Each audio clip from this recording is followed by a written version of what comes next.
Hello, I'm Menoth John. and I'd like to welcome you.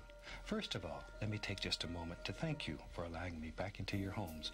If this is your first time with us, let me extend a personal invitation for you to drag out your miniatures and paint along with us each week. Let's go over to the canvas here and let's get started. I believe, every day's a good day when you paint.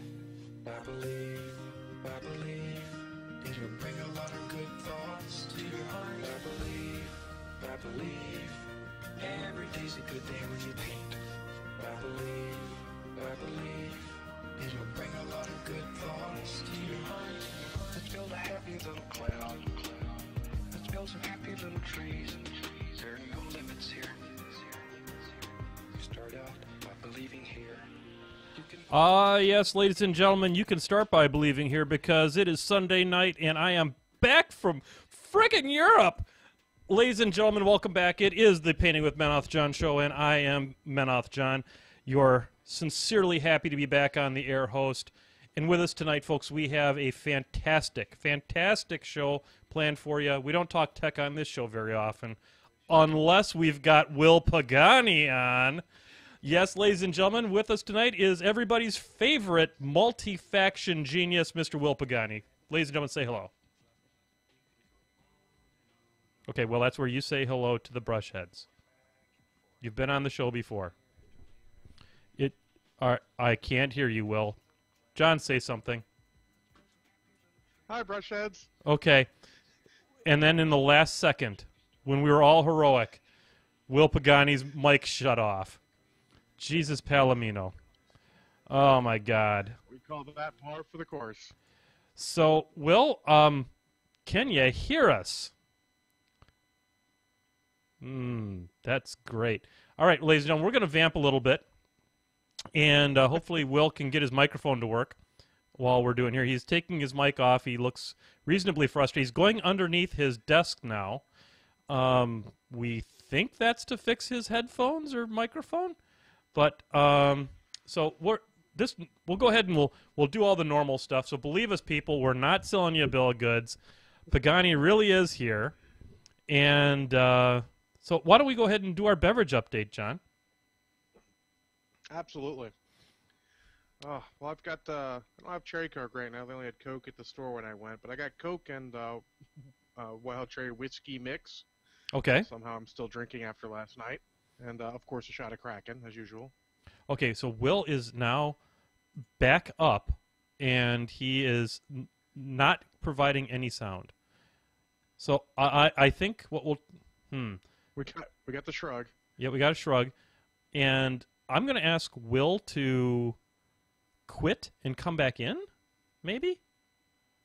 And we'll see if that works out. So he left, and then I'm going to see... He should be able to try and come back in. And we'll see how that works out. And so, ladies and gentlemen, this is great television. This is why we are doing a Patreon program here for the Painting with Menoth John. Okay, hang on. Now I'm getting a call on the other line here. Okay, I'm going to answer it. Okay. And, okay, take me there. Whoops. I think he tried to call me, and then I'm now back over here. Christ, people. All right, so let's try this again. Oh, God. Woo, technology! So, yeah. I'm going to try. I'm sending him a message right now. We haven't had one of these in a while, folks, so this is a thing. That was weird. What was that noise? I sent a message on our group chat thing here on the Googles, as everyone can now see, because when I bring that up, it blanks out your face. That's super great. Oh. It's a little peek behind the curtains. So I did hang up on him. Oh, hang on. Will is back. And alrighty, I think I fixed it. Hot damn, Yay. all set. Woohoo! Ladies and gentlemen, Mr. Will Pagani. All right. Sorry about that, guys. No, not at all. Professionalism is our middle name. All right, folks. So we were just doing our beverage update. I, of course, I'm still trying to kill this Mount Gay 1703 rum, and I've got some spotted cow to wash it down. Will, what are you having this evening?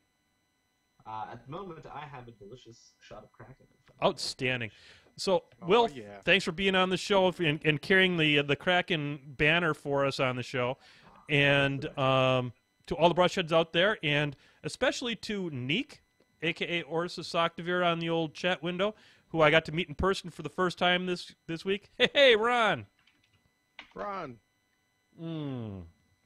That's good stuff. Oh, boy, that one got me right there in the kisser. All right, so we've done our beverage update. We have indeed made contact with Will Pagani. Before this show breaks itself into a million pieces again, I think we should probably have a little word from our sponsor. What do you think, John? Why not? Let's go. We haven't. So, ladies and gentlemen, for here on behalf of Discount Games Incorporated and Greenleaf Terrain, and in keeping with my recent trip to Europe and the fact that Europe is well known for its peaceful ways and the promotion of peace, we have with us today Jerry the Rover. Hey, man. I'm Jerry for the Rover, and like I'm all about peace and love, even though I've got a huge cannon that has assault, and I don't know what just happened to the stream. That was really weird. And I'm just here to tell you about Discount Games Incorporated, and I just want you to know that if you need a peace-loving warjack, like a Judicator or a Mountain King or another Rover like me, you can get it at Discount Games Incorporated, man. As long as you buy like enough of them, they'll give you the free discount at $50 for free shipping, man. You know, that's like getting free stuff is what this peace and love movement's all about when you think about it. If it weren't for the hippies, who knows where we'd be today? And don't even listen to what Pink Mountain King might say about that. So, as you can see, I've got a flower in my cannon, and I just want you all to know that I love each and every one of you out there, and I'd love you even more if you bought stuff at Discount Games Incorporated or got some of that sweet, totally bitchin' terrain at Greenleaf Terrain. When you need your models to look like they're super awesome, it's just the way to go. So that's all we got for today. Y'all be good and be good at it, and we'll see you next time. Peace, man. Well, there you go, folks. There's our spokesmodel for this week. We have Jerry the Rover, and he is, of course, here for Discount Games Incorporated and Greenleaf Terrain, and is passing along a word of peace to all of you out there. So just wanted to let you have that one.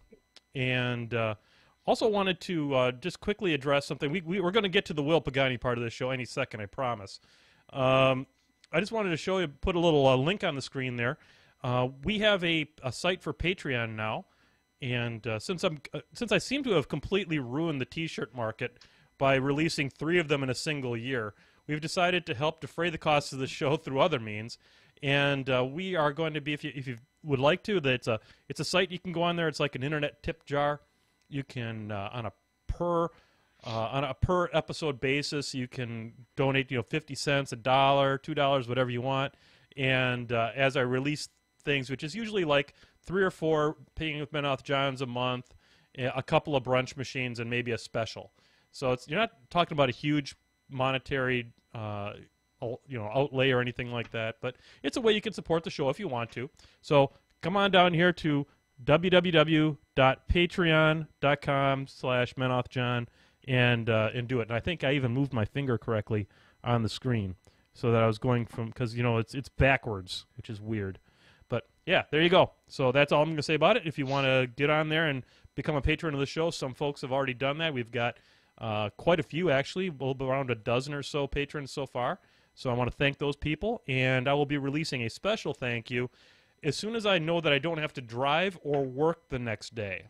So, and I have to work tomorrow, so I can't do it right tonight. But there will be a little bit of Ron action in the wind. So, anyhow, so that's what we meant by that.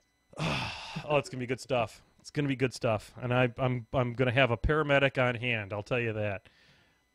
The last little thing is I just wanted to mention I wanted to thank everyone in the greater Netherlands area.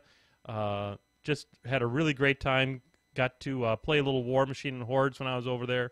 Got to play against Neek 3 times, and also got to play along with God, and I have the worst time pronouncing his name. I think it's Seitz, who was also on the both those guys were on the WTC team for the Netherlands, and I came out of the weekend 3-1.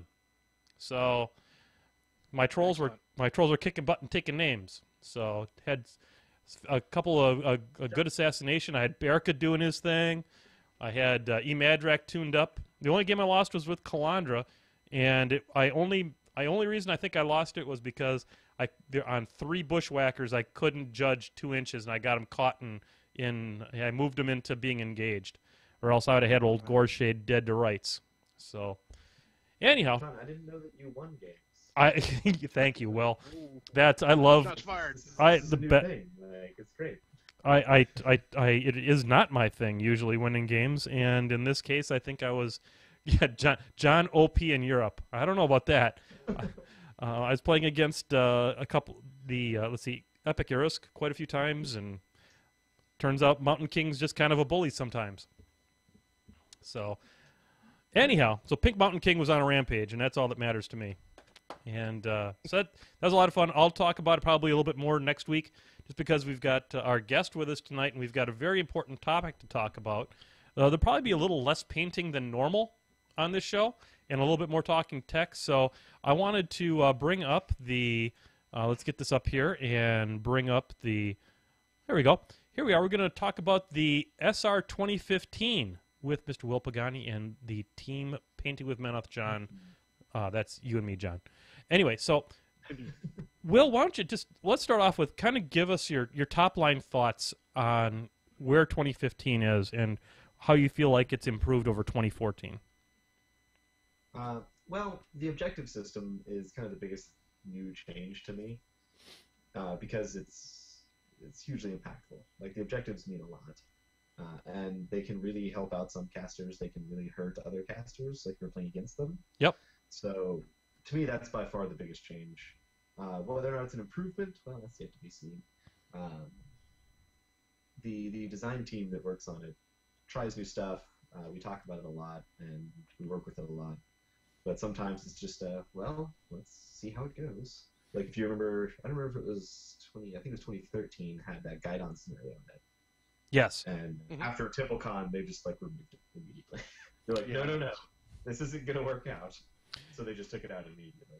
So I don't think that's going to happen with the objectives, and I think we did a really great job of playtesting them, and I think it's going to be great this time. But I'm really excited about the objectives. I think it would be awesome. That's interesting. Well, it's kind of fortuitous. We knew we were going to have you on, but we had not. I was not aware of personally that you had been so intimately involved in the design process on it. Well, I mean, we weren't I wasn't super involved, but the judge team is involved in the alpha and beta testing. Cool. So. Cool. Well, let's talk a little bit about this year's scenarios. It's a decrease in the scenarios from last year. We have only 8 this year. Yeah, the goal of that is to make it more accessible to newer players, because with 16 scenarios, 12 scenarios, I think at one point there were 20 plus scenarios, it's just so much to learn for a new player, and it's very intimidating and very daunting to have to go in and try and figure all these different things out. So with only 8 scenarios, we all kind of focus on getting the cream of the crop scenarios, like the best of the best, the ones that made better, what should I say, that help strengthen certain types of armies, and they got a good variety inside of each of those pools of scenarios. So we were able to tone it down to only 8.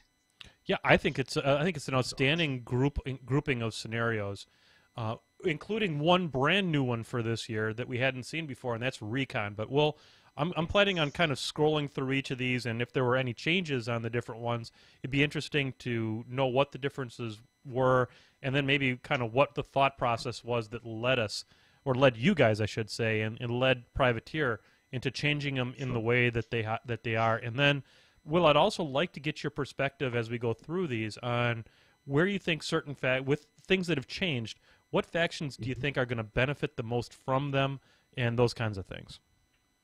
Sure. So, yeah.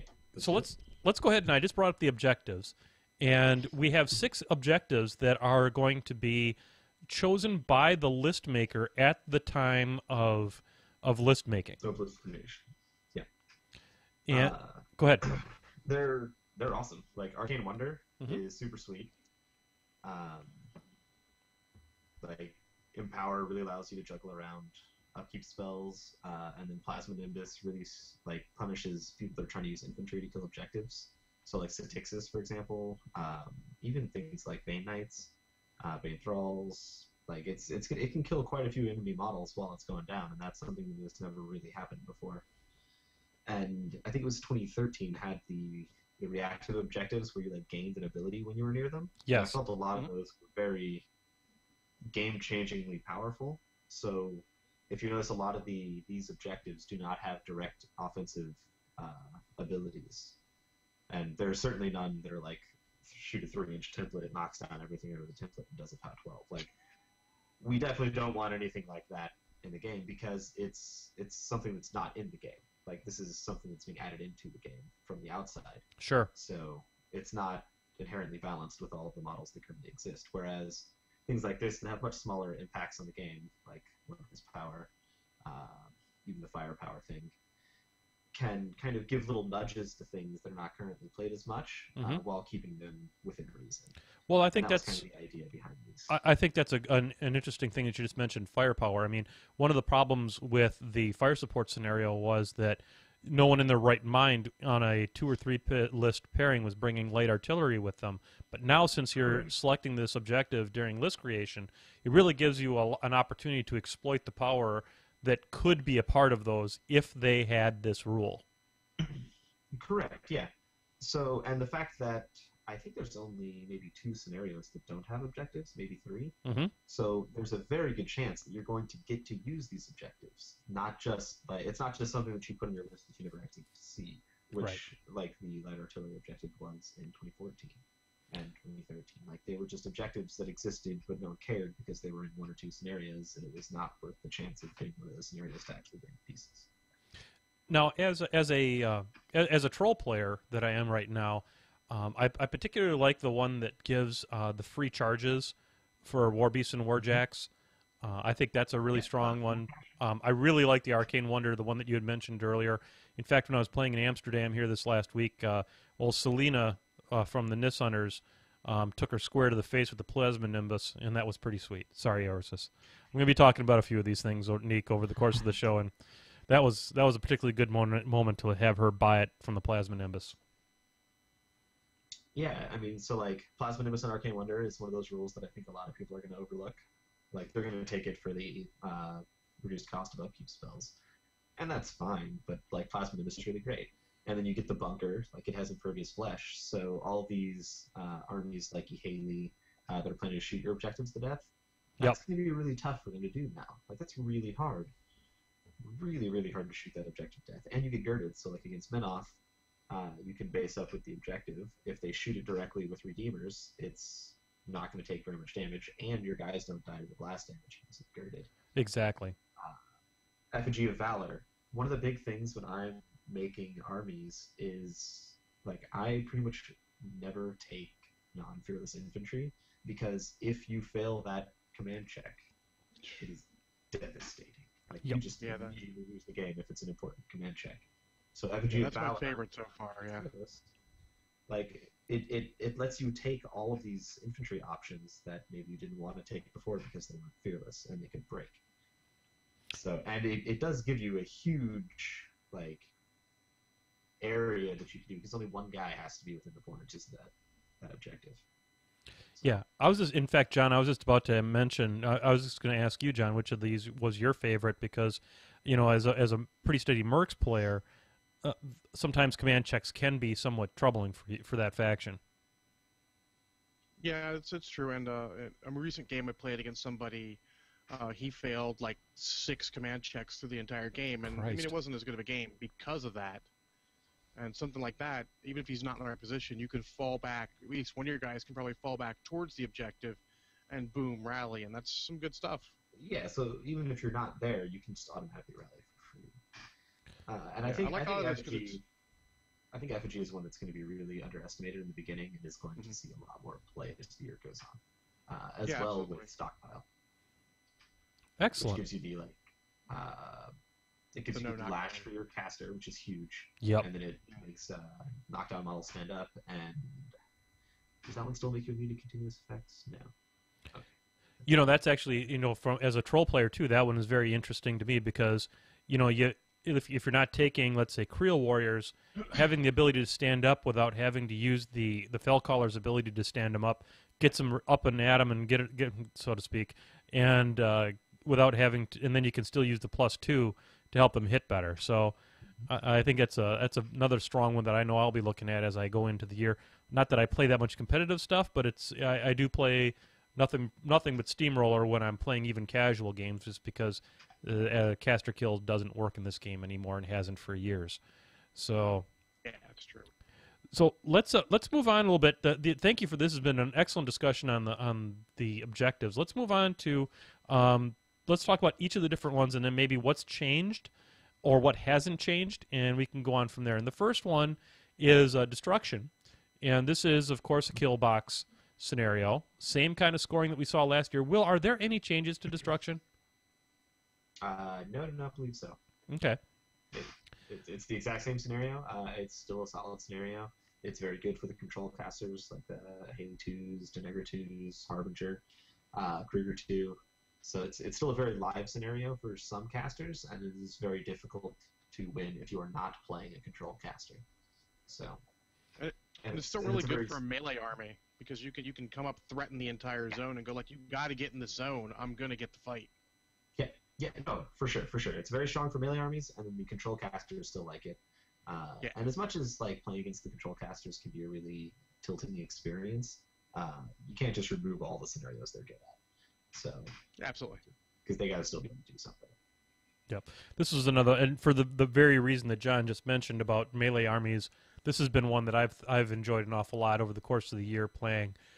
And you know, it's a neat, relatively simple one to set up and a relatively simple one to understand what to do with it. Yep. Cool. Yeah, I like it, and it has something that we were looking at when we were playtesting it at Asgard. It is a very centrally located objective. So like it doesn't use Arcane Wonder nearly as well as some of the other scenarios. So something else to think about is what the scenarios you want your army to be better at. So maybe you have a guy that can really use Arcane Wonder, maybe you don't. Maybe you need a fuel cache that's up there, because this is going to be a really good fuel cache scenario. It's going to be a really good Effigy of Valor scenario. It's not going to be a very good Armory scenario or Arcane Wonder. Sure. Like, so, well, some of them, I mean, like the one that keeps you standing up, it'd be good because if you have to get your caster up, it lets you get up. If the only thing, like Ashlyn, what's she worried about? Falling down. In base. And Lash is really good on Ashlyn. It's really good. And it's especially good on this scenario because now you can walk up, touch your objective, dominate the zone, can't be knocked down. It's super good.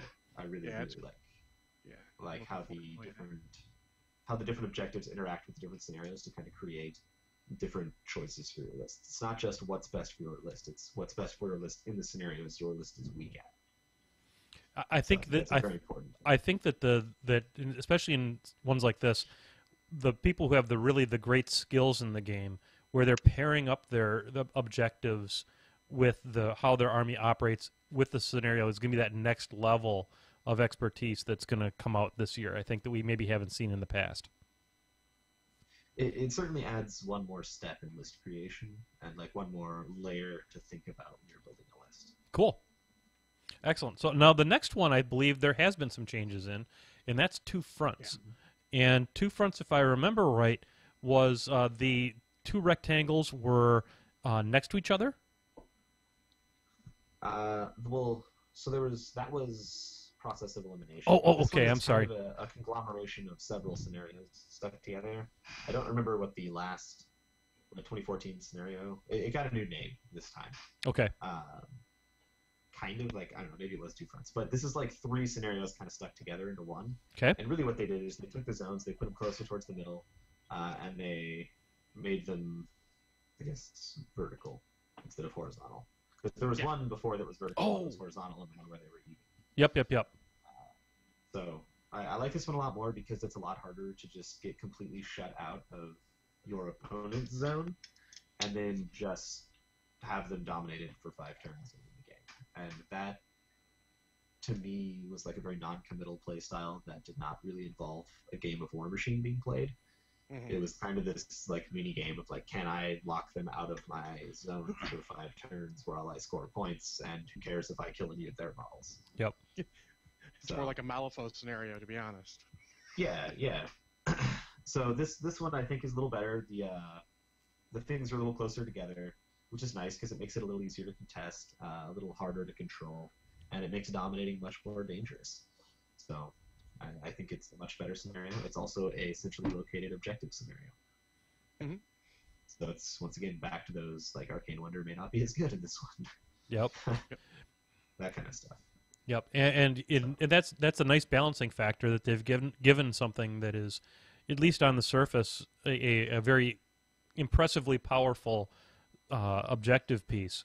And by using the scenario designs, they've helped mitigate some of that power. Yeah, for sure. Cool. Now, where are you looking? What, in your opinion, what different factions are going to look at this one and go, "That's the scenario for me"? Well, so this one is really hard for the control casters to win, and it's really good for those really tanky melee armies. So like Trolls, Scorn, Coddor to some extent are going to be really happy about this scenario because they just want to like get in there and grind out their opponent, and they don't want to have to worry about the scenario. It seems like when the bugs come online for Scorn, it's going to be very, very powerful in this scenario. I am super excited for those things.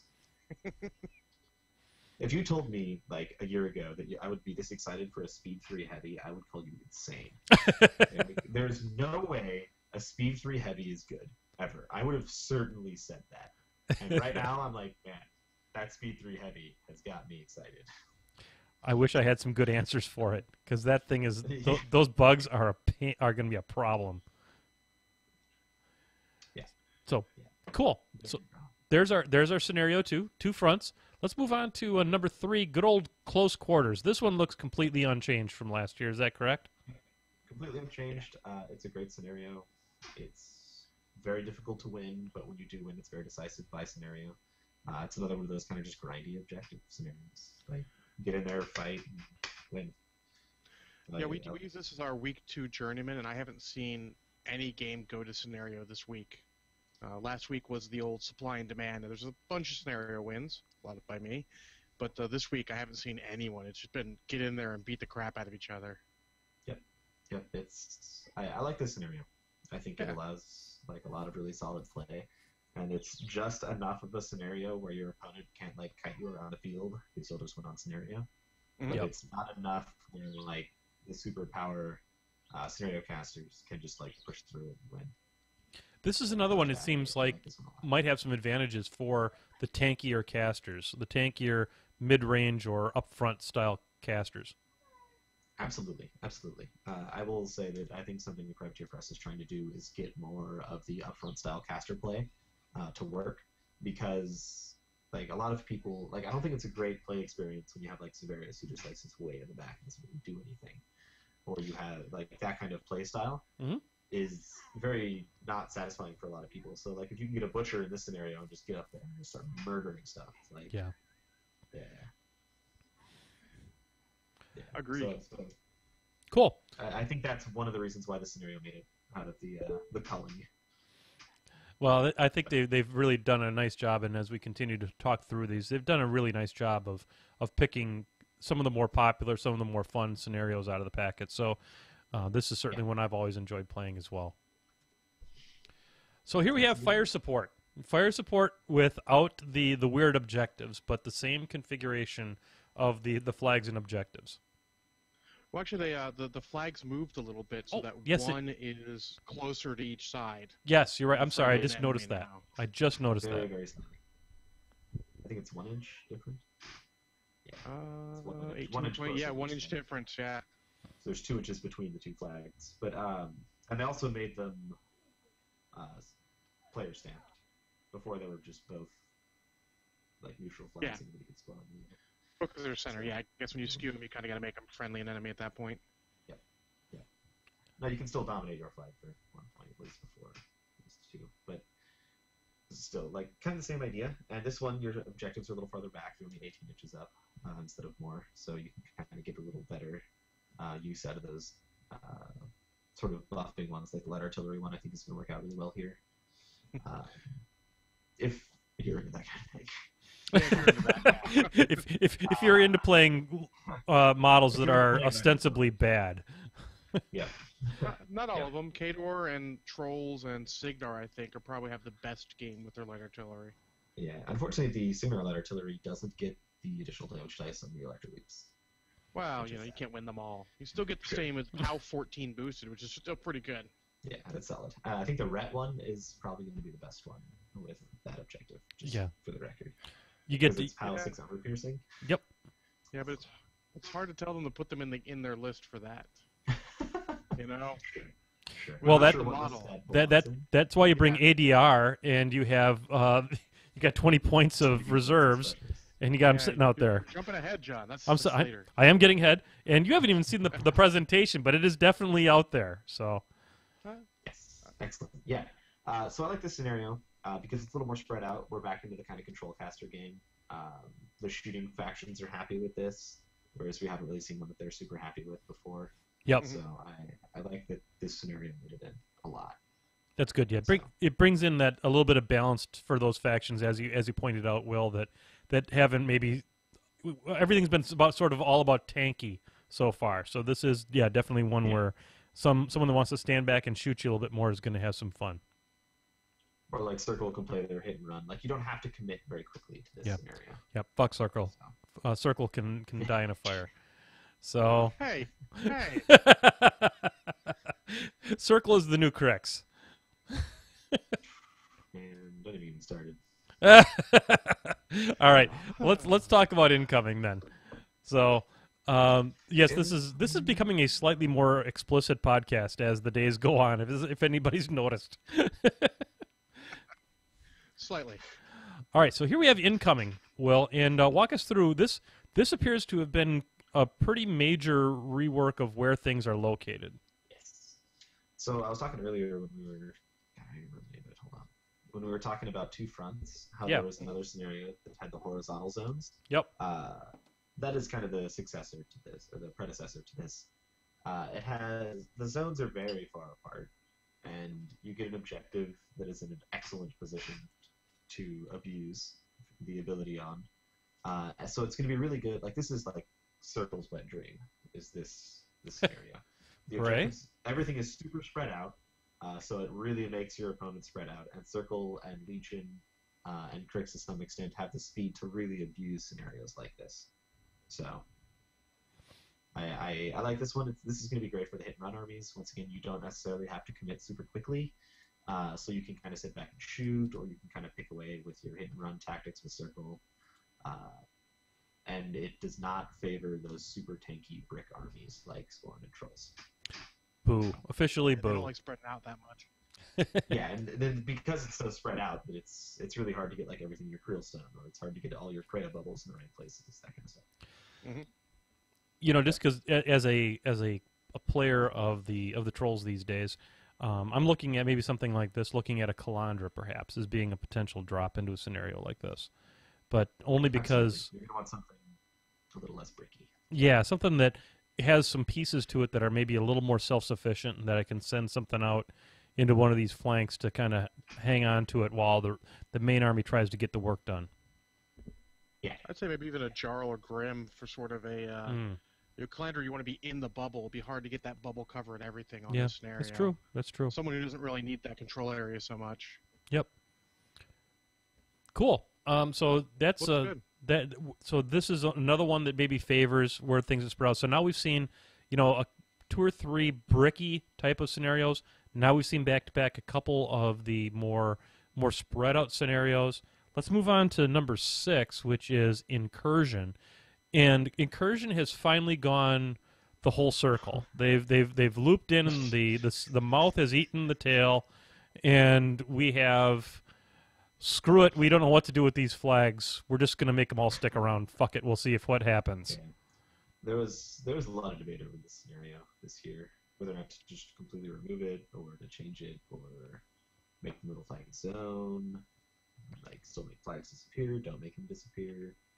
Like, there's just a lot going on with this scenario, and I'm still not sold that this is a fair scenario. Yeah, it seems kind of weird. I don't. But here we are. I always had love for incursion because it was the first scenario I won in a tournament. It's like, oh, that flag disappeared. I'm over here. I killed all your stuff. Yay! So, player wins. So that's kind of my point. But right? Yeah. Like, exactly. That's your first ever tournament win. It was kind of like, oops, I won. Like, is that a good scenario? So Will, if we hate Probably on this. not. If we hate on this scenario hard enough, can we get it removed for 2016 and just finally kill it with fire? I just want you to know I've been trying to get it removed for 2 years. So. Damn it!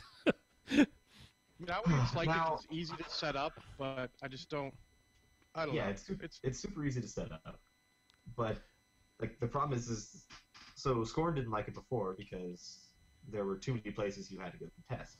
Yeah. Well, sure. So now when one of the flags disappeared, or so back then when one of the flags disappeared, if you chose the wrong one, you lost.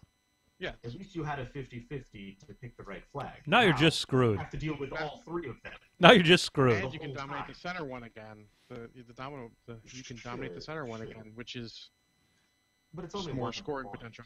At least it's only one. Oh, it's true. I noticed that. But like, in the last beta test one they put out for this, the flags were still only 8 inches away from the sides. I'm very happy to see they're now flipped away from the sides because it kind of puts them a little more centrally located, which I think is important.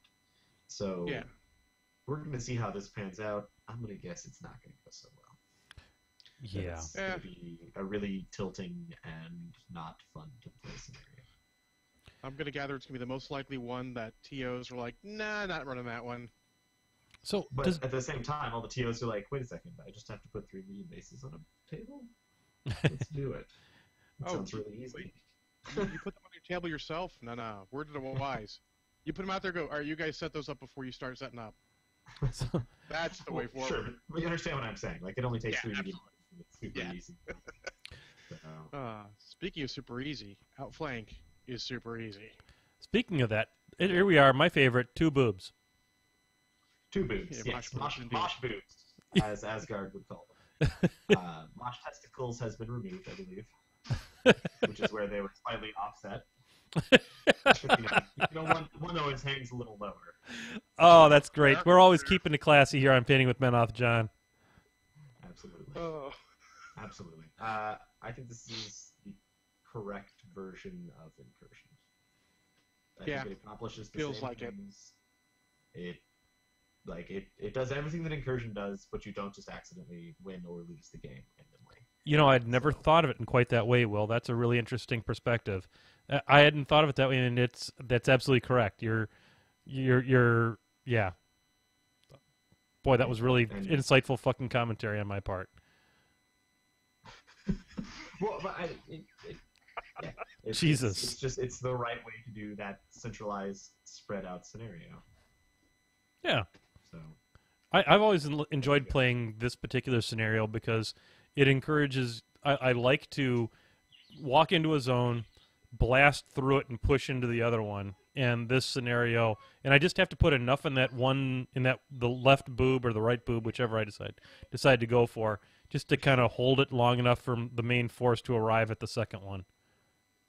Yep. Yeah, and I think that and I like that about this. Like you don't have to completely spread your army out, while you do have to spread a little bit, and it still creates this centralized fighting point. And I don't know. I really like Outflank, and I really don't like incursion. Well, there you go. So, Agree. But that was there much change to this one, or was 2 boobs always at 14 inches? I'm pretty sure it's exactly the same. Okay. Yeah, I think it's exactly the same. Okay. I couldn't remember if they were a little bit closer to each other or not, but you know this Probably one 2 years ago, they just start to blur together after all the years. So basically, this year Outflank lifts and separates. Absolutely. Okay. Absolutely. It's like a good training ground. There we go. So we have Scenario 8, Recon. So this one appears to have, it's like they reached into a bag of stuff and they pulled out, well, let's see, we got a square, we got 2 objectives and a couple of flags. Go. Well, yeah, it's not like, was it Into the Breach, which was a circle, a flag, and 2 objectives, if I remember correctly? Yep. So Into the Breach actually has everything, an interesting. The Into the Breach was supposed to be the 8th scenario. Oh. And it got removed for tournament logistics reasons. Meaning, Really? with the new terrain placement rules. Oh, okay. It is an asymmetrical scenario. So depending on first player, second player, the objectives would stay in the same place, but the zone and the flag would move, and you can't have obstructions and obstacles inside of zones or within points of flags. So a TO would have to go and reset every table. Oh. That's fair. That's fair. They ended up having to remove that scenario because of that. Not because it was a bad scenario or because people didn't like it particularly. I actually think it was a very good scenario. But yeah, I liked it. That is why that's interesting. That is why that scenario doesn't exist anymore. All right, so let's talk about this that. One will be just as interesting.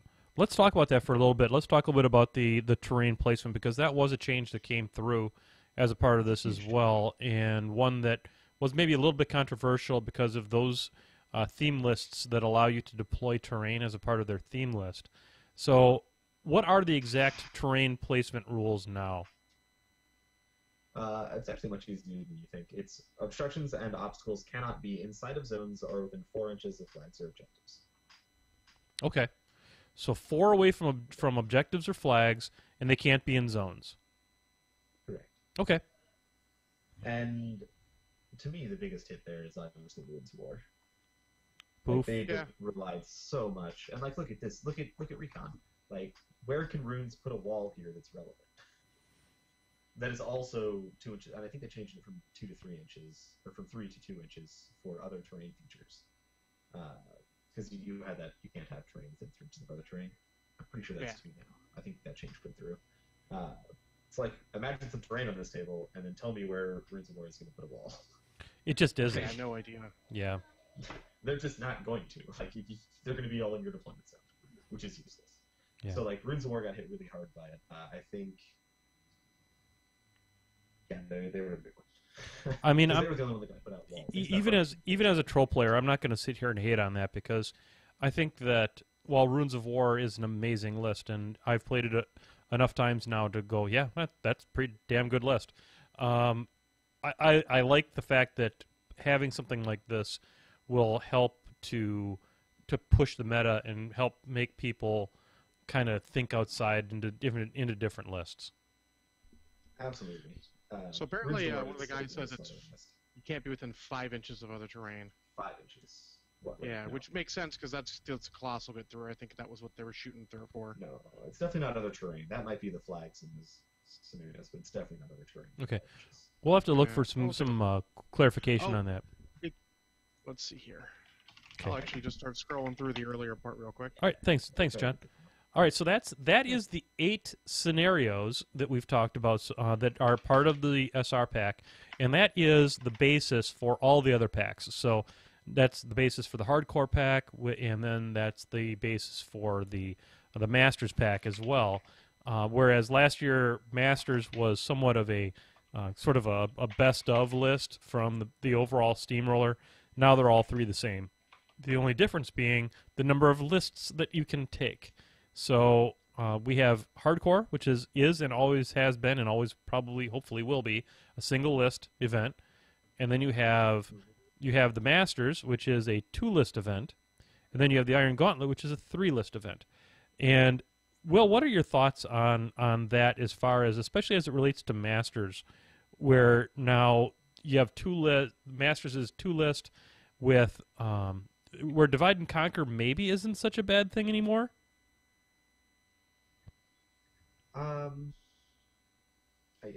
don't know. I've always been a huge fan of 2-list formats. I think 3 lists, you kind of get a lot of list chicken going on because people can bring such huge and diverse things. Yep. So. And 3 lists with Divide and Conquer makes you have to have so many rounds, or it becomes what people hate. The 4-round 3 lists is just BS. I mean, I love Divide and Conquer, but in that particular situation, I can't argue with anyone who says it's bad, because it is. Yep. Now, as long as it's Divide and Conquer 1 for Masters, which I don't think it specifies in the packet, I like it, because when you have the 16-player Masters, it's Divide and Conquer 2, you're going to be locked into the final round. Yeah. So as long as it's not talking one. I don't think you'll see more You than... should have to really go out of your way to be locked into something. You should have to go, I played my same guy 3 times in a row, now I'm locked in, but it was my choice. Yeah.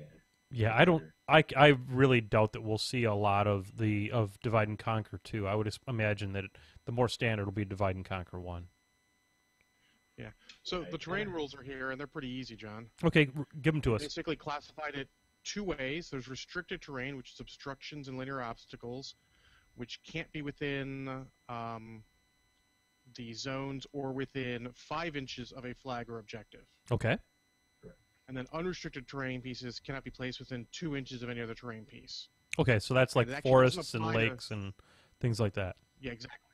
Okay. And it doesn't apply to stuff you bring with you, like the... so it actually doesn't affect Runes of War at all. Well, they still the follow their Runes of War theme force rules. The Runes of War theme force says 3 inches on there, so maybe that's where I was Yeah, so yeah, it'll still be 3 inches on that, but it doesn't. Yeah, it doesn't change where you can put them. So they still get their effect, but depending on how the terrain's, it might actually cause more terrain in the center and people to not be able to put the stuff right where they want it to anymore. Cool. I know there's been some rules in the rules forums, and I haven't been keeping up with it lately. Some rules questions about things like, for theme forces, are wreck markers considered terrain? That's a good point. Honestly, I don't know if that has been answered yet. Well, I'll be at the game. I think it was answered, and yes, they are, but I'm not sure. I'll be at the game store on Tuesday, and hopefully I can bring the Brushheads some updates on it. One of the Infernals is in my local meta, so I'll ask Travis about that and see if I can't get a ruling on that. Yeah, sure. Just to kind of keep the pace up on the show, we have... let's move on and let's talk a little bit about Masters. We started talking about it a little bit. The active duty rosters, which is an interesting new... I think it's a really cool thing that they're doing this year to try to bring maybe a little more focus on some of the less played casters. And I think it's a neat way to do it, and you get a very interesting benefit from going with both of your lists in this way, and that is by taking some of these lesser played warcasters. What are your thoughts on that, Will? I really like it. As a person who plays a lot of random shit, I think it's great. What I like about it is that the bonus really allows those casters to function. Because a lot of these casters are lower tier casters or are not quite as good as the S tier or whatever you want to call them casters, simply because they do not have the versatility those casters have. Mm-hmm. And the 20 points in specialists gives you a enormous amount of versatility. And I think it's going to allow for some really interesting list ideas to happen and some really interesting choices to be made about these casters. Because you can sub in a Colossal. Yeah. Yep. True. Wow. Wow. Just big enough to drop a Colossal in their face. Yeah. It's... Or you can do things like... I was talking about it with a friend of mine who's looking at doing it for Convergence, and we were talking about an Iron Mother list, and he was like, I can put a Primaxium in the list, and then if I play it against Crix, I can cut the Primaxium for 30 infantry models. Yep. And I'm just like, wow. That is such a huge change in what your list does. So it really lets you kind of tailor your list specifically for what you want it to do. So now you can take a caster that may not be as versatile. And like P. Lilith, for example, and Legion is, I think, going to be a really big caster this year because of this ADR, or at least the first 6 months for this set of the roster. And her with 20 points in specialists, to me, it's just terrifying. Do you need armor cracking? We got it. Do you need anti-infantry? We got it. Do you need pushing power? We got it. Do you need board control? We got you can just do so many things when you just take a 70-point list and just take the best 50 points of it. So I'm really excited about it. I think it's going to be great. I'm really happy they went with the 20-point specialists as the bonus. Yeah, I mean, I look at right now. I've got the slide up for the Warmachine casters, and of the factions that I play, that I'm excited about Thyra. I think that you can craft a Thyra list in a couple of different ways that are really interesting. Hierarch Severius, last time I checked, was played at Warmachine Weekend Invitational in the finals, and did pretty good. Understand Ron is a fairly decent. Hey, Ron is a fairly decent caster. There's some really. Go ahead. I want to see Gareth. I want to see that. I want to see somebody do that with a Gareth list that abuses the crap out of this, and I think it's going to be great. Well, yeah, the Retcasters, I think, as a Ret player, is my second-ish faction. Sure. I like them all. I mean, Viros especially, they've been talking a lot of Viros as a potential Bradigus beater, but it requires you to have very heavy on the Warjacks, maybe even double Hyperion in some. And being able to take a Hyperion out and just here's some infantry for a different matchup is super sweet. Exactly. Like, and I think that is kind of the benefit of this, is that it's going to give these casters enough of an edge where they can now answer all these things without being pigeonholed into very specific matchups and very specific scenarios, that it's really going to allow for some really diverse and interesting list building. Prey is another one I'm really excited about. You know, there's I just brought up the Hordes one here, and as a troll player, I'm looking at Epic Doomshaper, who is one of my favorite casters. I love playing that guy. And then we've got Hunter's Grim, which a lot of people consider to be one of our better Crix drops. So here you have, you know, obviously you don't want to drop Doomy 2 into a Crix situation because you've got such a low model count army.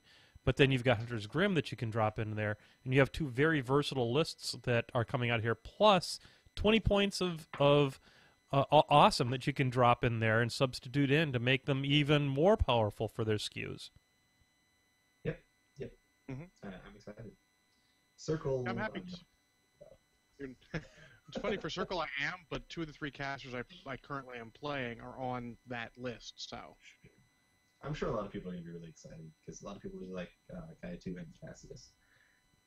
So I was thinking Kaya2 and Mozart, exactly. Yeah. A lot of people are really excited about those three, but Grail is sorely lacking something. I don't even know what it is, but he needs it. He's gotten some love in our local meta, and I think 20 points of Specialist is worth trying out. I really wish one of my locals is into Grail, and I like Grail, but I haven't had a chance to play him yet much. I really wish the Wolf character unit would have been a Wolf unit. I think that would have helped the force out a ton. Yeah. But then they figured out that if it was a Wolf unit, you could put the Wolf UA on it. They could have easily fixed that in a different way, but, you know, what else? No worries. So, you know, we've talked about some of the things we really like here, and, you know, we do try to be the podcast of positivity whenever possible, but where do you which factions do you think just didn't do very well? Minions, I'd like to leave Minions out of the discussion, just because I think Minions, just because of their caster count, is always going to be maybe a little bit behind. But what factions do you think maybe were the biggest losers out of this? Signars didn't really excite me. I mean, I don't hate any of their casters, but their high ends are so high, I'm not sure that it'll even make those guys playable. I will definitely. And you were saying Scorn. I agree. Scorn's got some good stuff, though. We get some play with some of those guys here, but yeah, I agree with that too. I mean, like, you're basically playing Mordekar and Hexorus, right? Because Emorgul is questionable at best. And he's had some good work around here, but yeah, and another guy's done great work in Naresh, but it's hard to tell, you know, in pickup games how good they're going to be in a tournament structure. I know Martin's been talking about Naresh, Martin Hornacek, and how he wants it to happen and that kind of thing, but I don't know. I don't know if he can pull it off. I don't know if anybody can pull it off. Yeah. So, if anyone can, it might be him. Yeah, that guy is a But beast. yeah, even keeping positive, I actually like the Minions ADR because, I mean, the Minions casters are all pretty good. And I mean, you can easily do, if you double up, if you're doing just straight Gators, Bloody Barnabas Maylock, that's not even bad. It's no Rask, but then again, Rask is pretty crazy. You can also do that new Arcadia Steam Force, and then are two very different lists that are both exactly. Very good. If So you're I willing to go think for the full faction. I think Minions win really well. Huh. Cool. Mercenaries, I think, got hosed pretty hard. Like, they have Shay, and like that dude's list is just the same models, so what more 20 points you can put in that. We've actually been talking about that, and someone brought up it's easy to put a Galleon in, then slide it out and put in double Crestgangers and a Nomad or something like that. Like, haha, fooled you. Exactly. And Osram is great. You get some versatility to go with his Earthbreaker. Fiona, I think, is underplayed. And then Magnus 2, I haven't gotten him to the point I want, but I was really happy when I was testing him out third time through Mercs. He's got some game. Bad Seeds is the way to go. I played that in hardcore for about a year. I liked it, but until Colossals came up, it just doesn't hit hard enough. Yeah. Even Calamity? Like, Sword Knights do a ton of work.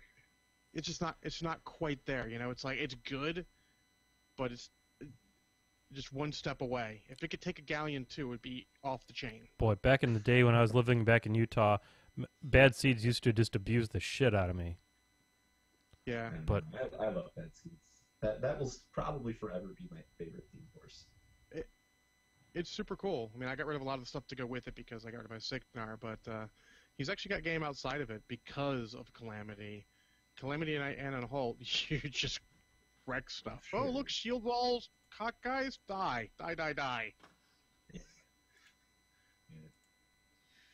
Well, cool. I've just had so much fun playing Bad Seeds. It is super fun. You just like accidentally murder people's casters with like Rat 14 Renegades. Like, what?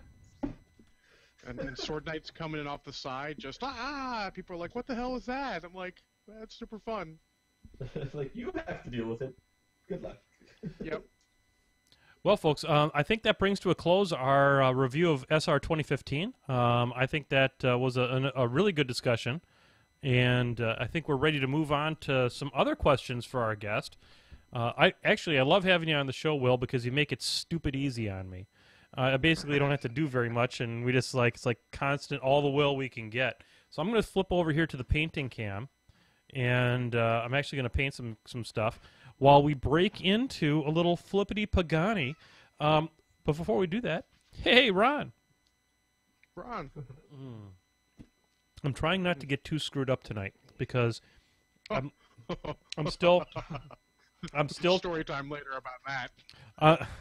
I'm trying not to get too screwed up tonight because I'm still suffering from a little bit of jet lag, and I don't want to die. That's fair. I'm about ready to throw this mic stand out the window, though. I'll tell you that straight up right now. Thing can kiss my ass. All right, so FlippityPagani. All right, we got two that are related. We'll get them one after the other. Kevin Austin asked, estimated percentage of TempleCon Masters players who will be using the ADR? I mean, when we were talking about it with Thunderford and the other guys, we were trying to go for like a 50-50 split. Mm-hmm. And I think we did a really good job of kind of making it enticing enough where some players will pick it, and the players that either don't want to deal with it or just really like certain casters that they have will stick with what they have. Like the you don't have to take it, basically, is the idea. Yeah. So I think we're going to get pretty close to 50-50, honestly. Like, I think it's a great bonus that is certainly not required. I think even 30-70 would be considered a success, honestly. For sure. Especially with the first one, when people see people, especially if like Flanzer shows up and does some crazy stuff, or Chuck, or one of those, or you, one of those guys, you could definitely get people interested. And I think the fact that it's happening early in the year is probably something that is going to encourage. You're going to see maybe more of it, just from maybe not. I don't want to call it novelty, but that people are going to be into it because they want to see how it does. Well, I mean, I agree with you to an extent, John. I think a lot of people will want to do it, but I do think that it also requires the purchase and painting of significantly more models. True. So maybe, if I had to guess, like about halfway through the year, it's really when we're going to see the big boom of it, and then it'll, if people don't end up liking it, it will kind of peter off towards the end of the year, if I guess. Cool. Excellent. And the second one on ADR is from Bowie. He asks, what do you think the goal that Privateer Press is going for with the ADR and Masters? I mean, it's definitely to increase caster diversity in the format.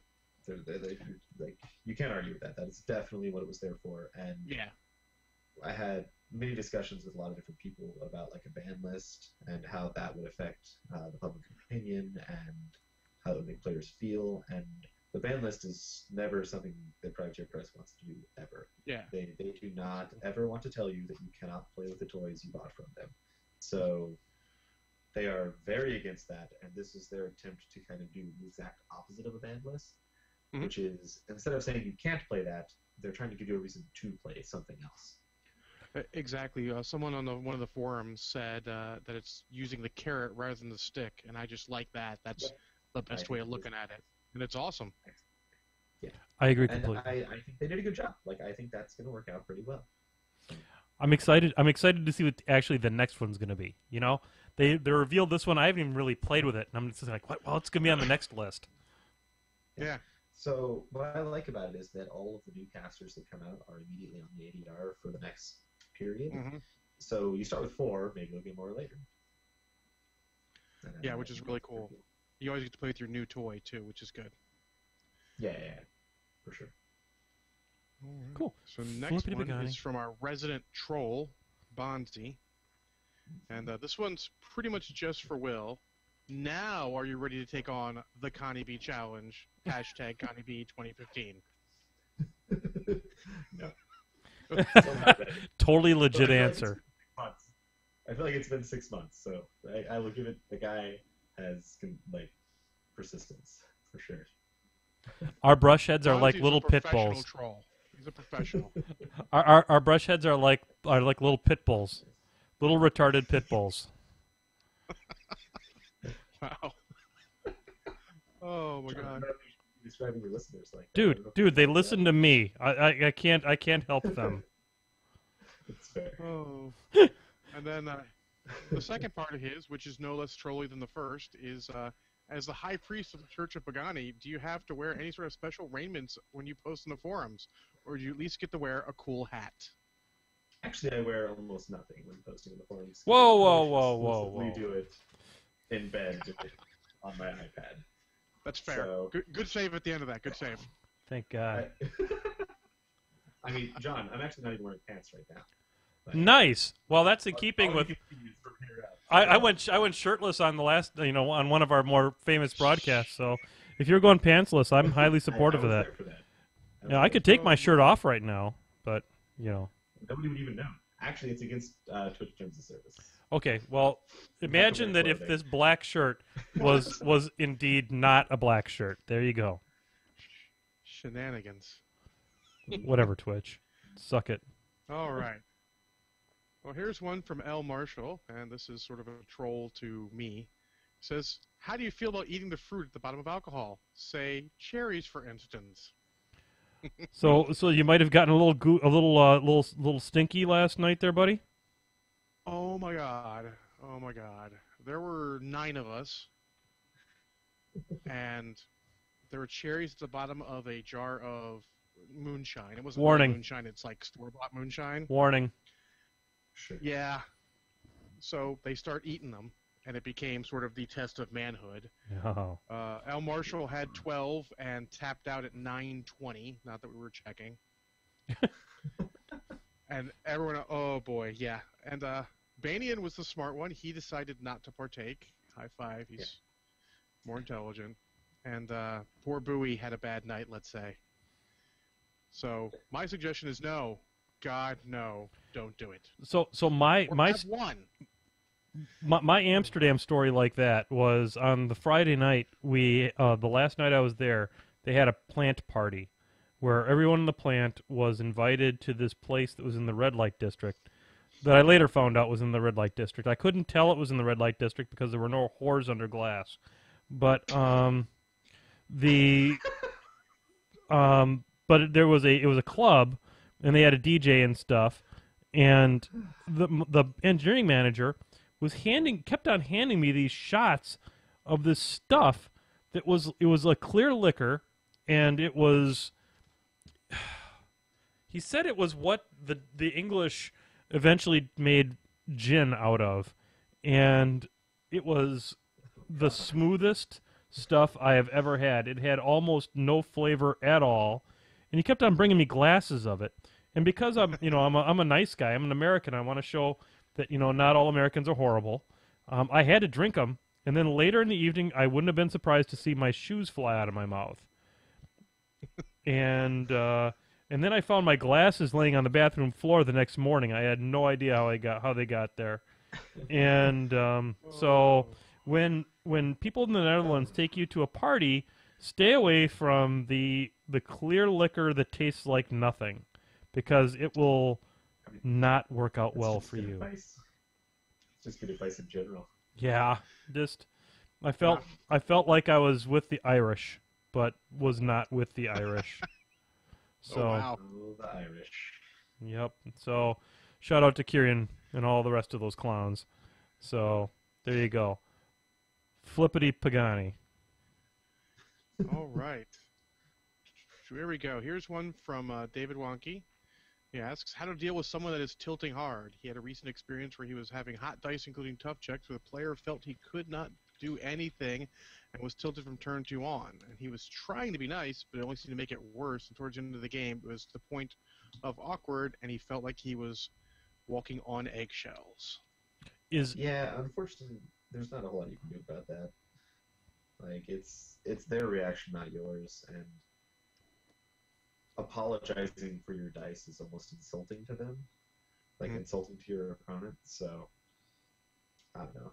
I would just stay quiet and not really say anything, personally. Yeah, I would turn my game to business-like. Yeah, exactly. Just be business-like. Yep. Yeah. Wonky No. Wonky, was this about me? I hope not. Probably not. I hope not. No, but I mean, my first instinct is just keep playing your game and just be business-like. Just don't take the small talk out of the game. Just be business-like. Let them get over it on their own. Yeah, so at some pretty point, if it's early in the game, he keeps doing it. I mean, just don't let it bother you. Yeah, it's his thing. He's gonna deal with it. Yeah, I feel like if they're getting aggressive about it, like, you definitely need to call a judge for sure. Yeah. But if they're just like, man, this really sucks, like, oh man, God, you're getting so lucky, like, it's fine. Like, just let them whine. Dice exist. I'm sorry. Yeah. Happens to me sometimes. Like you said, if they're getting bad, or if you're the kind of guy who reacts really poorly to that, get the judge over, do something. That way you don't escalate. Because I mean, I know some people who react poorly to people reacting poorly, if you will. They take it sort of personally, if you will, even though they shouldn't.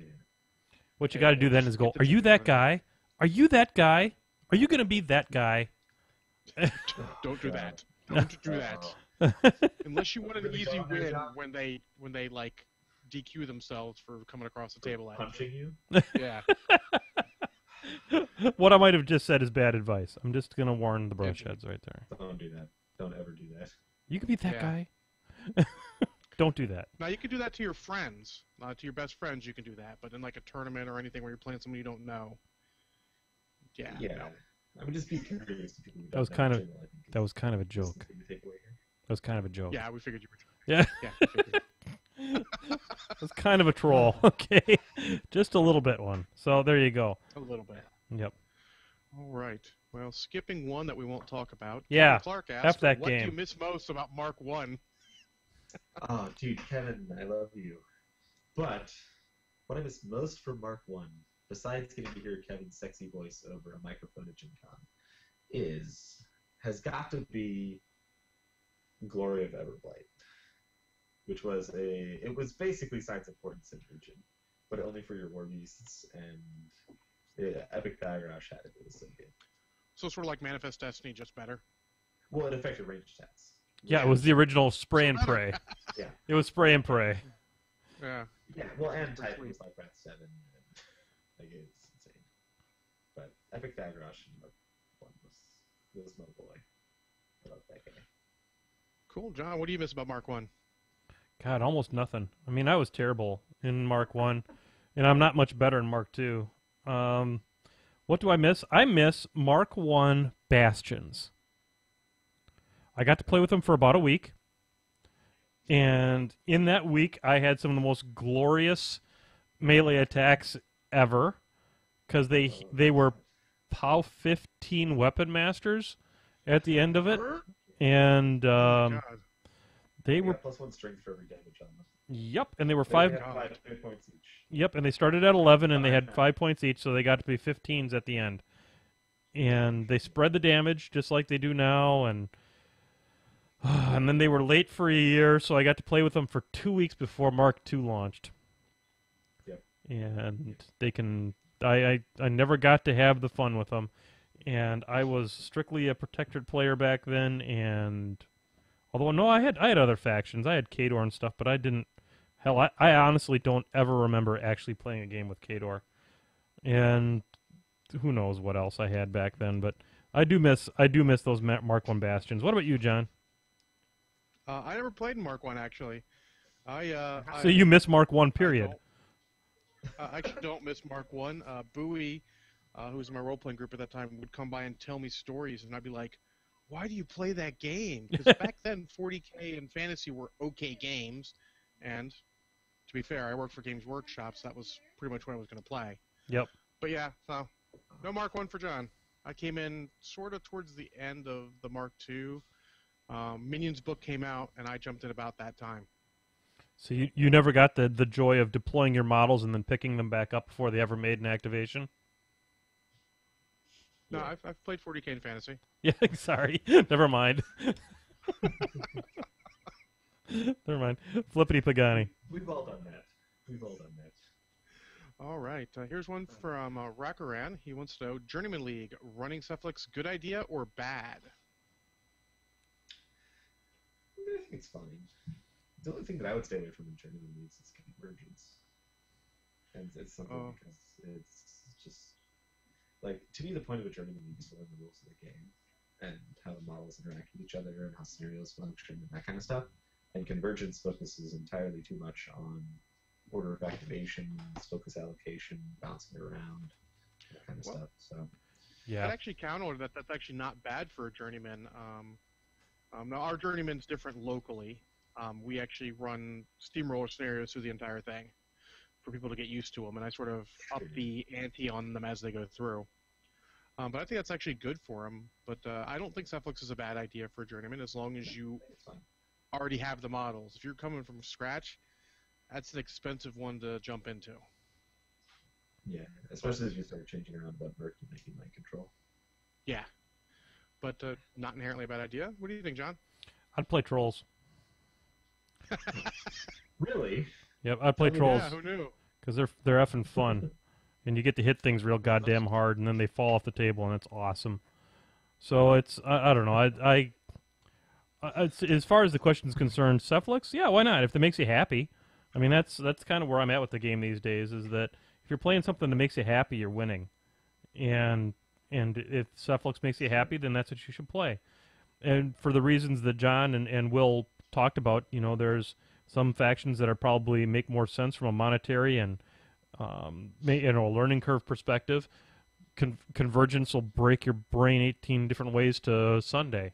So it's probably not the best thing to pick up if it's, you know, your first faction or something like that. But, you know, in general, I'd say, yeah, bully. Dead guys. And guys that, not dead guys that are leather freaks and stuff like that. You know, whatever. If you like leather. Gladiator. Go ahead. A bunch of naked gladiator men. Yeah, exactly. If you like gladiator movies, Cephalix, go for it. Beat me to the choke. Yep, I'm there for you. I'm there for you and one step ahead all at the same time. How's that work? Awesome. Al Marshall, going along with the Journeyman, he is, what level of BS is Gorshade 1 in a Journeyman? How big is a player's douche rating for doing that? Kick him in the dick. Very high. Kick him in the dick hard. Oh, really? I will tell Jan you said that when I kick him in the dick. Yep. You can say that one's from me. You can tell the squid that I kicked him in the dick, because I'm not really there, and I'm safe. But he can... I actually didn't have a problem with it. I had a problem with him posting on Facebook how proud he was that he went 8-0 against a lot of the newer players with Gorshade. What an idiot. Really? Come on, Jan. That is not the point of a Journey League. How many people did I just eliminate from the game by being that? Yeah, exactly. Actually, Jan's such a nice guy. I don't think he eliminated any of them. All of them learned something, because he's Jan. He is a press ganger. He does know what he's doing. That guy is the best. Jan is an amazing dude. There's no two ways about that. And we're going to have him on the show because he's got a Kickstarter coming pretty soon for his game Skid Marks. And we're going to be pimping that sucker hard for him because he's made of win and is one of the oldest of the old school guys. And that's why I love to see him be successful. So, yeah, he's been in it longer than I have. So, yeah. It's really But if good. you're not Jan or really new to the game, Don't do it. play Gorshade 1 in a Journeyman. It's like showing up at a mangled metal with Gorshade 1. Someone ought to take you out back and beat you. It's true. It's All true. right, let's see. So here's a kind of random one Not- from Seth Watkins. not He on this asks, show. How does one become a top-tier RET player? Wow. Okay, Uh, Will? I figured that was a 500 good Will games. question. play 500 games with Red. 500 games with RET? Okay. 500 games. And you can do that if you own Ascard Games in Houston, Texas. Yes, you can. I agree. I mean, I feel if you played RET, I feel like to be a top tier with RET, you'd have to just play RET, though. You wouldn't be able to have other factions. You'd have to really just go deep into RET, if you will. Oh, I meant in a row. In a 500 row. games in a row with Red. That's all that you play. Yeah. That's it. You don't play anything else. You just play Retribution for 500 games. And at that point, you can go and win tournaments. I hate that damn It's tough. faction. I play RET. Yeah, I know. I try not to bring up too many of the RET questions because of that. Because I actually like the faction, Mhm. but I like a good challenge, and sometimes it is. Sure. Yep. I don't dislike you because you like Ret. I mean, it's I think it's fine for people who think it's fine, and I'm not one of those people. Awesome. Oh. All right. Let's see. It's like Taylor Swift here's is not one for from- me. Anyway, Fair enough. So here's one from Matthew Wonky. He asks, if you had to take a break from Trolls and change it up and had Circle, Score, and Convergence and Signar sitting around, which one do you choose? well, I have Signar laying around. I don't have Convergence, and I refuse to put their models together. Oh, it's horrible. Okay, so I eliminated. I've got Signar still on the table. I've eliminated Cock. What's the next one? Circle and Scorn. Circle and Scorn. Scorn probably is the most intriguing to me because it fights at least ostensibly much like my Trolls and Protectorate. I mean, one of the things I think that I get off so much on Trolls is that it does what I want Protectorate to do, which is hit things real effing hard. About as good as it can do it, and in a lot of cases, it does it better than Protectorate. And I think Scorn with a bunch of bronze backs would make me giggle the whole time I'm playing it. And I don't even care how many Giggle games thinking I about would it. win. I'd just sit there and giggle while I punched things to death. And I think that's probably been the best thing that's happened to me in 2014 is that I've just focused on things that make me giggle when I do it, and then the wins and losses don't mean as much to me. So I think that Scorn would probably be the ones that were mentioned, the one that if I got Trolls banned out of me and I couldn't play Protectorate, I'd probably build a Scorn army. And it makes me sad because I can't play a Sacro Vault then, because I'd love to play with a Sacro Vault, but Why? What do you think, Will? If you were playing Trolls and take a break, which one would you choose? I mean, I'm actually currently painting Scorn, so Scorn for sure. Not because I want to play 5 bronze backs though. but the hits are goddamn hard.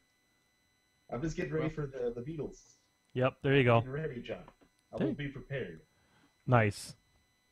The Beatles are pretty sweet. I can't wait to see them get played. I really hope that the kind of the chilling effect that some of the stuff has had about the streaming starts to end, so we start seeing more games put up online. There's been kind of a dearth of new games, other than the advanced maneuvers guys are keeping it real. That's for sure. Just about a game a week, just like they wanted to do. It's Yep, pretty good. love those guys. Oh, by the way, I don't know if I talked about this much, but there is a strategic alliance that is taking place between our show and Advanced Maneuvers. We're going to start doing a little bit of cross promotion, doing a little bit of. They're going to kind of pump up our technology a little bit and the look and feel of our show somewhat, and we're going to have them on talking about stuff. And I really love those guys. Dow Dark and the rest of the crew there are legitimately wonderful guys, and really looking I forward need to. remember to tell him to give me a call if he needs someone to jump in with some mercs somewhere, since I've got some painted mercs. Nice. But for Matthew Wonky's question, I did change from trolls and I changed to circles, so I think that would be my answer.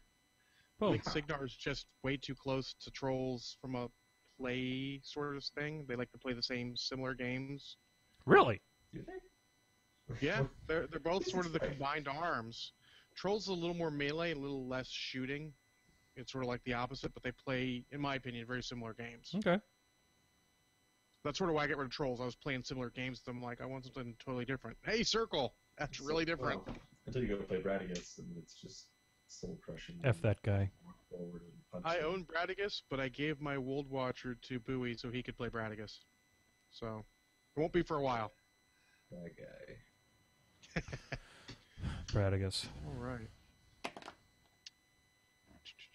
So, do we want to keep going, John? Or do you want to jump to short and media section? I don't know. How many more Paganis do we have that are like really for Mr. Pagani? We have 3.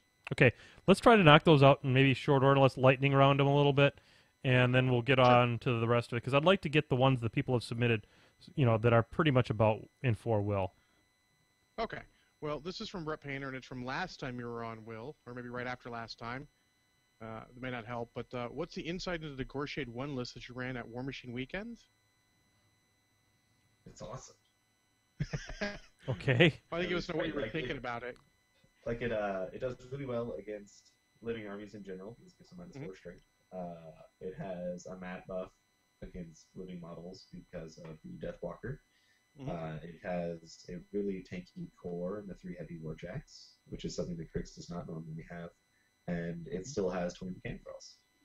So it kind of skews in 2 different directions at the same time, which I realize is the exact opposite definition of skew list, but like it gives No, you but we kind of understand what you're saying with that. completely Yeah. polar opposites that you have to deal with in the same army. And Gorshade is a significantly better, more powerful caster than people think. Like Mage Blight is incredibly powerful. Shadowmancer is incredibly powerful, mostly because it cannot be purified. So you can like play it against Harbinger and stuff, and she can't shoot you at all. Like they get 1 guy with Rogan, and that's it.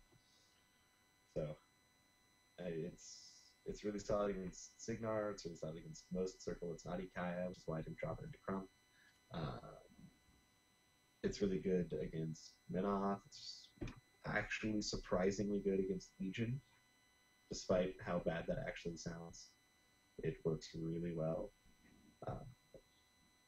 Yeah, I like the list. It's great. It's a lot of fun. It's very different for Crix, and more people should play it. And he's on the ADR. Yeah, absolutely. So have fun. It's great. Yeah, I was recently approached by Brett about some of the Crix that I'm selling off if he wants to buy some of them. So perhaps he's thinking along those lines, because one of the things I still have available is the old Roll the Bones Gorshade 1, which may have been part of why he was asking the question. Such a good model. Yeah, it's a great model. So awesome. All right. Well, the next one is a sort of interesting one about what point levels to teach newer players at. Seth Watkins asked, what's the best to help relatively new players move up point size? Like, what do you think the progression should be? I would play about 5 battle box games, and then I would play about 10 or 15-point games, and then I would jump into the 35-50. And I don't think there's a large difference between 35 and 50. I don't think it's particularly relevant which one you jump to from there, unless there's like a monetary purpose or something that you're slowing down for like 35 points versus 50, because they're both going to be pretty complicated. So if they can get it at 15, kind of learn the rules of the game, put an infantry unit in at 15 points or something, just get them the basics, and then just kind of pitch them into the deep end and be like, look, you're going to have a million questions. Someone needs to be there to answer them. Answer them for the person, they'll be fine. Super sweet. I kind of agree. If you're not playing if there's no journeyman league going on, Yeah, just learn the basics of the battle box and then go straight in. Seems like the best. Yeah, And then his second part is how do I guarantee a win at Ship Captain Crew? You don't. Ship Captain Crew, you have to offer a split. So 2 years ago, Warmachine weekend, I would be like, somebody would have like an 8 or something as their Ship Captain Crew score, and I'd have my last roll, and I'd have my 4, 5, 6, and be like, you want to split? I just won't roll this last roll. You'll win. You give me half the money, I give you half the money. They're like, no, screw you. And then you just roll it, and you always win. Every time. Every time. Nice. There you go. There's your Ship Captain Crew tech. Never thought I'd see that on the show where we'd be teching out Ship Captain Crew, but hey, that's what we're all about on this show, doing it different. All right, and we had one more come in the chat room, so we've got 2 more left. One will be a little quick. Other one maybe a little less so. But David Wonky Kong asks, he says he's got a McBain list that he loves, but his issue is that in a 2-list environment, it eats a lot of characters. It's Eris 2, Gorman, Ian, and Holt, Silas, Kel, Dougal, and possibly Alexia 1. He also got Galleon and Kazi in there. He says, what to pair it with? He was thinking Ostrom State of War, but he doesn't like having both lists of the Colossal. What do you think? I think Mercs are, like, their strong suit is the Colossals. So I feel like having one in both of your lists is not necessarily a bad thing at all. I love Bad Seeds. We talked about this earlier. I think it deals with a lot of stuff simply by surprise factor. The Awesome list that I lost to at WTC, I think, is incredibly good. And I think more people need to play that because it's really, really, really good. And the basic of that list is just Earthbreaker Galleon on Gaston, and then blah. So that guy had Holt hit that list to deal with Minoff, but if you're playing McBain against Minoff, that's fine. You don't need him or her there. But the only character in that list is Gaston and Thor at that point. And of course you can put in like Gorman and all that other stuff, but it's certainly not required. And Dougal, which I don't think you listed in your options. No, Dougal's in there, and it's in his McBain list. Yeah. My suggestion is to go with find someone in the Highborn that you like and use a lot of the characters that you're not using. Oh, Cosmos Blaze, of course. Just to bring it all full circle. If you want to play Connie B, I mean, why not? I didn't use a lot of characters in Connie B, but and actually I paired her with McBain too. But just find someone that you like in there, and just sounds like you got Rupert available. Do some Rupert, do some of the other characters you have available. Just see how it works out. That was always my way. Is just all right. How does it work out? Who gets what? And go from there. I would pair it with a free lunch for whoever the hell your opponent is, because countermeasured Kayazis are the worst thing that God ever invented, and they're terrible for the game. So don't ever play that. If you No, it's not that bad. it's terrible and bad for the game, and I hate you, Wonky, for it. So he dropped that crap. I telegraphed that I was going to put down Gunbjorn, and then he dropped that crap in my face, and then I just wanted to die. Whose fault is that though for telegraphing Gunbjorn? It's funny that I've never actually played Kazi Assassins with countermeasures, even though I love McBain and played him a ton. Yep. Yeah, I tried sometime. They're better than sex. Well, they're better than some sex. Some sex. Some sex. That I was gonna make an ex-wife joke, but then I didn't. Probably for the best. And this last question jumped in the chat room was from Remlap. He says, obviously you've been playing Scorn. What have you been enjoying in Scorn? It's a hard question. I have been enjoying not playing normal Scorn lists. I've been playing a lot of really weird stuff. Not you. It's been kind of working, but kind of not. I've been playing 2 units of Painkillers in every list, 2 6-man units of Painkillers in every list, and leading the charge with them. Like, Nice. playing them as my tar pit. And, like, with Black Spot, those guys will kill a lot of infantry. So I've been really enjoying that. That's been a lot of fun. I actually put googly eyes on all of my Scorn War Beasts that I've been painting. Nice. And I have certainly enjoyed that a lot. Let me tell you, the mammoth with googly eyes is a sight to behold. Googly eyes are OP as shit. I remember I've seen some Scythians with googly eyes, and they're just From Jake. yeah, yep. It looks so good. It's amazing. so hilarious. Like it's so funny. So funny. Yep, awesome. And like my Krayas have two like giant googly eyes glued on their little like antenna eyes, and they have like red X's over them because they're Krayas. Like, oh my god, I've had entirely too much fun doing that stuff. Good times. Super legit. Yeah. Hey, I got another color on my stupid ass warders. That's a beautiful thing. Yay! F those warders.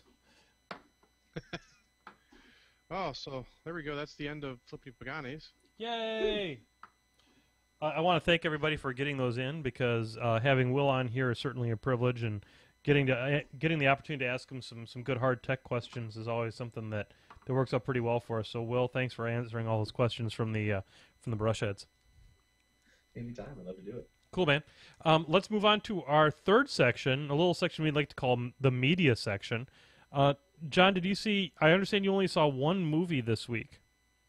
Yep, following through with follow-up from last week when I saw Red vs. Blue Season 9. I watched Red vs. Blue Season 10. There you go. Keeping it from everything I said about Season 9, next level with Season 10. The combat scenes are crazy good. Actually, it has a really engaging story too, which I never thought I would say about like Red vs. Blue, which started off as just silly, absolutely silly stuff. Mm-hmm. But it's some of the best sci-fi I've seen in a while, honestly, with the exception of Guardians of the Galaxy. Guardians. Yeah. So I heartily recommend it. It's got good action, a great story, and it sort of finishes up their entire story arc that started somewhere at the end of sort of Season 1, Season 2, that they've been continuing. This finally brings it full circle, ends the whole thing, and anything to do here is unrelated storyline. So cool. So how many shots of Kraken would you give it, buddy? I'm gonna give it one shot of Kraken, and you only need that to deal with the stupid Red versus Blue guys who are always idiots, but hilarious idiots. Cool. Super sweet. I saw a great number of movies, but Will, did you see any this week that you'd like to speak to? No, I'm not a huge movie guy, but okay. I will shout out to the show Constantine. Okay. I've been watching that with my wife, and it's really good. Like, it's not like the greatest show I've ever seen or anything, but it's very solid. They do a really good job with kind of the universe, and it doesn't have Keanu Reeves in it. Oh God! Thank God. F that clown. That's certainly a plus. God. So it's more funny because we're talking about John Wick in the chat room, which does have Keanu Reeves in it. Yes. Which I've heard is actually a really good movie. Yeah, I saw the first 15 minutes of it last night while some guys were sobering up, and I really want to see the rest of it. I did see the first half of Interstellar, but we went out with Priyer for margaritas before that. Me and my wife, Priyer and his lady, and we all got entirely too drunk and couldn't make it through the movie. So fair enough. I saw the first half of that movie. Did you fall asleep or did you just leave? We ended up just leaving because people were like, "I can't see straight. I might throw up." Everyone was like, "No, too many margaritas. Time to go." Yeah. Excellent. Good call. Good call. Excellent choice. We're gonna give you 5 shots of Kraken for judgment on getting that looped up before Interstellar, and 0 shots of Kraken for the quality of judgment of leaving before Ralphing all over the audience. Yeah. I mean, it could have got pretty bad in there. Okay. So I'm going to talk about so I was on a plane for like a lot of hours, and I'm going to talk a little bit about some of the movies that I watched on KLM Flight 661 from Amsterdam to Chicago O'Hare. And I want the best movie I saw of the whole trip was Red, or R-E-D, Retired Extremely Dangerous. That show, yeah, that's really that movie has convinced me that John Malkovich is the greatest actor of our time. So that's Nicolas Cage, obviously. Oh, God. No, John Malkovich is amazing. He plays batshit crazy better than anybody I've seen ever. And even Bruce Willis does a great job in this movie, who is... I love watching him in movies, too, but sometimes not the greatest actor, but he's always got it kind of going on in this movie. So, for those... I'm going to keep these very brief. Red, I give a solid... one shot of Kraken too, just because watching a movie like that with a little shot of Kraken in you is always a good thing. We're gonna move. I'm getting the pig. I'm getting the pig. Exactly. I can't believe I'm saying this. I'm getting the pig. I do agree that movie would not be what it was without John Malkovich. Oh my That movie was God. great. I mean, as completely unrealistic as the love interest of a 100-year-old Bruce Willis with whoever that actress was. Yeah. It was fine though. It fit. It didn't take me out of the movie at all. Dude, I want to enjoyed be that looking movie a that lot. good when I'm that old, though. Holy Christ. Yeah, no doubt. Damn. No doubt. That man is aging well. Anyway, Yeah.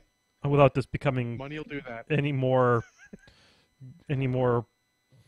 weird than it already is. Let's move on to the next one. X-Men: Days of Future Past. I enjoyed this movie No great. spoilers. I have it on Blu-ray in my box Okay, over here. I enjoy. No spoilers. I will say without a question, it is my favorite X-Men movie. Yeah, I would agree with that. It's well done. It's Hugh Jackman finally acts, which I think is great. But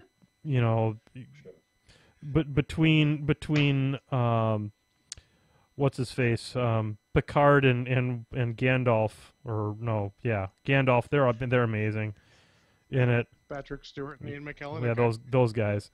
Yep. They're amazing in it. They do a great job, and I really, really, really, really like it. So I would say that is one shot of Kraken as well. Okay. I rewatched Edge of Tomorrow, Mhm. which might be my favorite Tom Cruise movie of all time. Because I also agree with that. yeah, I mean, I haven't liked much of Tom Cruise because Damn, I gotta see that one too. he's a crazy ass Scientology guy, and I don't even like to say nice things about him because he's a crazy ass Scientology guy. But this movie's freaking great, and he does a great job in it. And I'm surprised I don't own it yet because I saw it in the movie theater and loved it in the movie theater, and I saw it again on the airplane and went, wow, I really like that movie. And it's smart, and I really highly recommend it. I give it one shot of Kraken also. So now let's move on to movies that get more than one shot of Kraken that I watched. Fair enough. Because these are less boring to talk about than movies that are fantastic. Let's talk about Expendables 3. Oh my God. I Expendables feel like you just need to be drunk to watch that. Expendables 3 is best when drunk. I did not see it while I was drunk, therefore it was not the best. However, it is an And you have the Expendables. definition of a captive audience. Yes, you do. Yeah. And I will tell you this, though, that Expendables movies start off with at least two shots of Kraken because they're expendable movies. But I'll tell this one will get an extra shot for not having Bruce Willis in it, and it will get another extra shot for how old Arnold Schwarzenegger has gotten. Okay. That man All right. does not look good. He doesn't look healthy. And You've done that with steroids, John. he doesn't look good anymore. And he looks really old, and his body looks like it's about to die. So, but it is, there are a lot of explosions. Explosions good. I mean, I come down on 10 times out of 10, I come down on the side of favoring explosions in movies. And there's a lot of them. Dolph Lundgren turns in a surprisingly adept performance. Antonio Banderas puts in a memorable performance as a batshit crazy Spaniard. And they try to introduce some younger characters that you don't give three rats' asses for. But I would give it a solid 3 shots of Kraken, mostly for Arnold's double chin. And I will point out that it's higher than Expendables 1 or 2 got when I reviewed them. So, yep. Keep that in mind. There you go.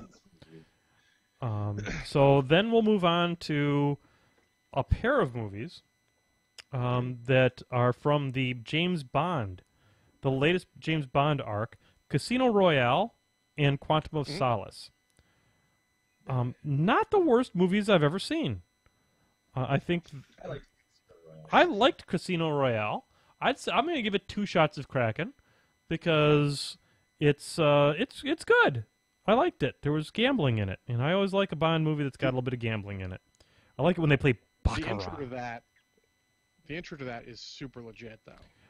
They said the opening scene where he's...